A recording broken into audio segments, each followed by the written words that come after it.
So I'm Brian Reese, Senior Social Media Editor here at Newsweek and the Daily Beast, here with Cole Stryker, author of Hacking the Future. We just spoke a little bit about his book, but now he's going to show us the dark side of the web and where the bad people gather up, which you would preface.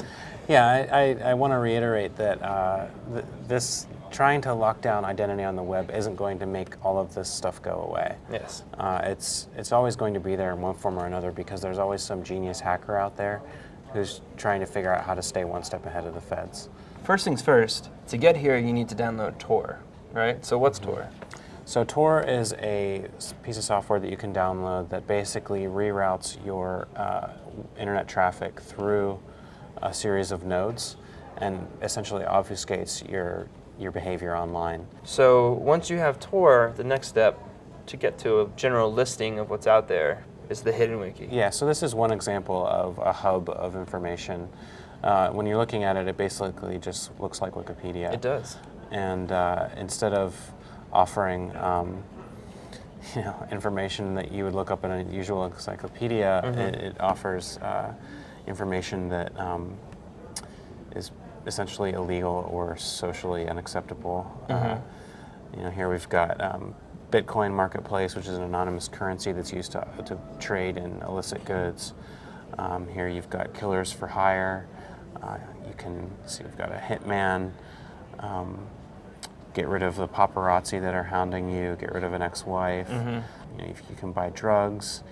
You can leak corporate information, corporate secrets. So can you explain the difference between Tor, this network of Tor, and all these sites, and a Google or a Yahoo? Like, how come you can't find those sites under Google, but you can here? The technical definition of the deep web is any site that's hosting information that isn't indexed by Google.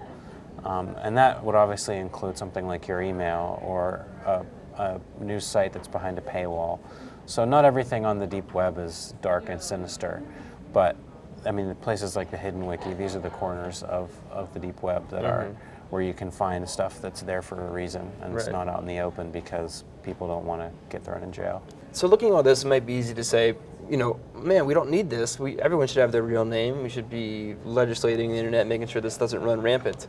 But why not? Well, I kind of view this as a tool, and it's a tool that can be used for good or for evil. And obviously when you're looking down this list, you're seeing nothing but evil. And it seems easy to make an argument that, like, yeah, we should regulate the internet so that this goes away.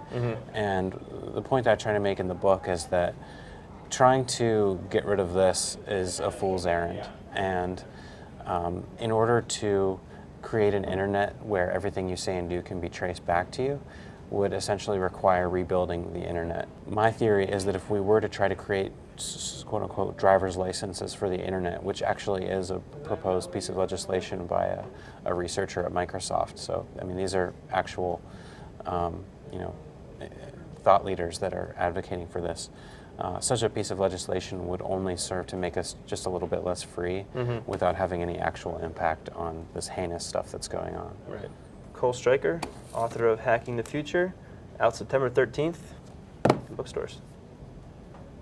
Okay, great. Cool.